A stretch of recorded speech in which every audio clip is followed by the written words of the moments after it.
हर हर महादेव, जय बाबा भोलेनाथ।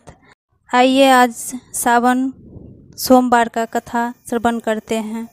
मान्यता है कि जो कोई भी व्रत करने वाले, सोमवार व्रत करने वाले मनुष्य अगर व्रत करने के बाद यह कथा का श्रवण करते हैं या सुनते हैं, उनकी भगवान भोलेनाथ सभी मनोकामनाएं को पूर्ण करते हैं। हर हर महादेव। एक साहूकार था जो भगवान शिव का अनन्य भक्त था। उसके पास धन्य धान किसी भी चीज़ की कमी नहीं थी, लेकिन उसकी कोई संतान नहीं थी और वह इसी कामना को लेकर रोज शिव मंदिर जाया करता था और दीपक जलाया करता था। उसके इस भक्ति भाव को देखकर एक दिन माता पार्वती ने शिवजी से कहा कि प्रभु, यह साहूकार आपका अनन्य भक्त है, इसको किसी बात का कष्ट है तो आपको इससे अवश्य दूर करनी चाहिए।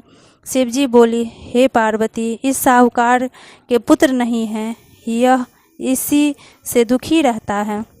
माता पार्वती कहती है कि हे ईश्वर, कृपा करके इसे पुत्र का वरदान दे दीजिए। तब भोलेनाथ ने कहा कि हे पार्वती, साहूकार के भाग्य में पुत्र का योग नहीं है।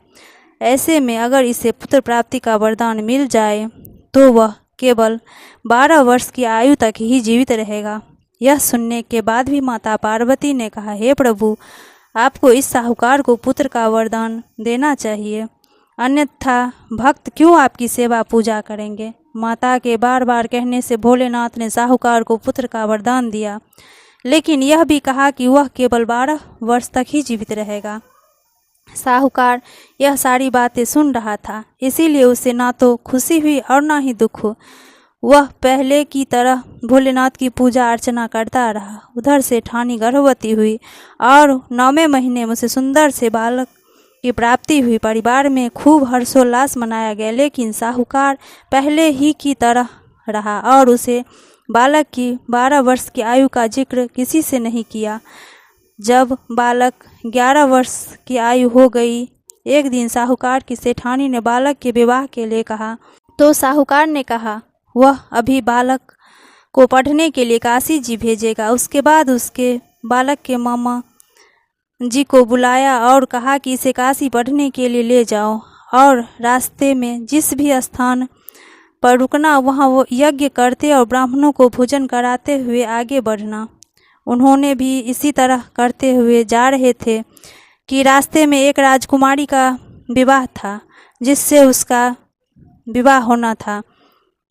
वह एक आंख से काना था, तो उसके पिता ने अब अति साहूकार के बेटे को देखा तो उसके मन में आया कि क्यों ना इसे ही घोड़ी पर बिठाकर शादी के लिए राजी कर लिया जाए।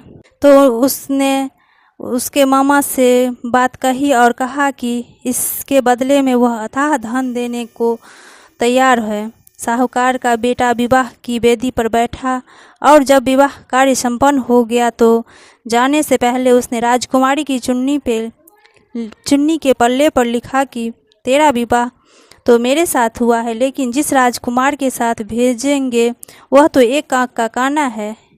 इसके बाद वह अपने मामा के साथ काशी पढ़ने के लिए चला गया। उधर जब राजकुमारी ने जब अपनी चुनरी पर यह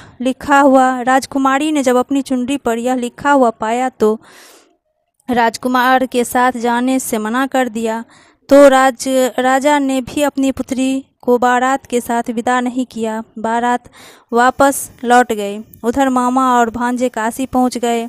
एक दिन जब मामा ने यज्ञ रचा था और भांजा बहुत देर तक वहां नहीं आया तो मामा ने अंदर जाकर देखा भांजे के प्राण निकल चुके थे। वह बहुत परेशान हुआ, लेकिन सोचा कि अभी रोना पीटना मचाया तो ब्राह्मण चले जाएंगे और यज्ञ कार्य भी अधूरा रह जाएगा। जब यज्ञ संपन्न हुआ तो मामा ने रोना पीटना शुरू किया। उसी समय शिव पार्वती उधर से जा रहे थे तो माता पार्वती ने शिवजी से पूछा, हे प्रभु, ये कौन रो रहा है। तभी उन्हें पता चला कि यह तो भोलेनाथ के आशीर्वाद से जन्मा हुआ साहूकार का पुत्र है। तब माता पार्वती कहती है कि हे स्वामी, इसे जीवित कर दो, अन्यथा रोते रोते इसके माता पिता के प्राण निकल जाएंगे।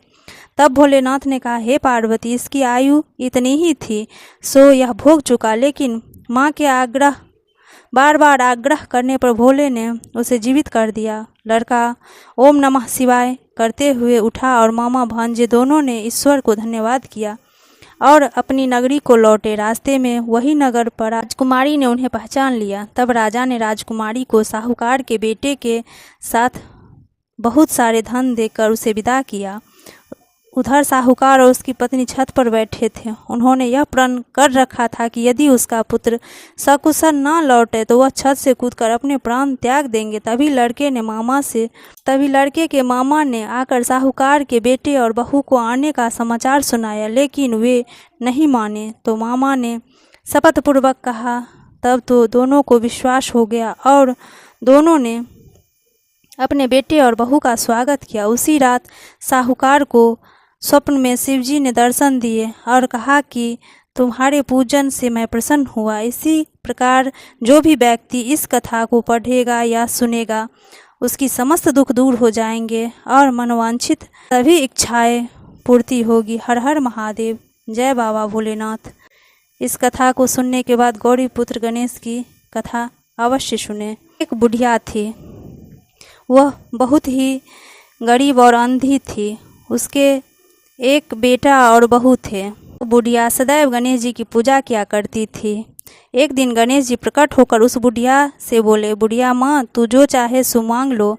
बुढ़िया बोली, मुझसे तो मांगना नहीं आता, कैसे और क्या मांगूँ। तब गणेश जी बोले, अपने बहू बेटे से पूछकर मांग ले। तब बुढ़िया ने अपने बेटे से कहा। गणेश जी कहते हैं, तू कुछ भी मांग ले, बता मैं क्या मांगूँ। पुत्र ने कहा, माँ तू धन मांग ले। बहू से पूछा तो बहू ने कहा, नाती मांग ले। तब बुढ़िया ने सोचा कि ये तो अपने अपने मतलब की बात कर रहे हैं। अतः इस बुढ़िया ने पड़ोसियों से पूछा तो उन्होंने कहा, बुढ़िया तू तो थोड़े दिन ही जिएगी, क्यों तू धन मांगे और क्यों नाती मांगे। तू तो अपने लिए आँखों की रोशनी मांग ले, जिससे तेरी जिंदगी आराम से कट जाएगी। इस पर बुढ़िया बोली, यदि आप प्रसन्न हैं तो मुझे 9 करोड़ की माया दे, निरोगी काया दे, अमर सुहाग दे, आँखों की रोशनी दे, नाती दे, पोता दे और यह सब परिवार को सुख दे और अंत में मोक्ष दे। यह सुनकर गणेश जी बोले, बुढ़िया माँ, तूने तो हमें ठग लिया है। फिर भी जो तूने मांगा है वचन के अनुसार सब तुझे मिलेगा। और यह कहकर गणेश जी अंतर्ध्यान हो गए। उधर बुढ़िया माँ ने जो कुछ भी मांगा वह सब कुछ मिल गया। गणेश जी महाराज, जैसे तुमने उस बुढ़िया माँ को सब कुछ दिया वैसे ही सबको देना, सब कथा सुनने वाले को देना। हर हर महादेव, जय बाबा भोलेनाथ।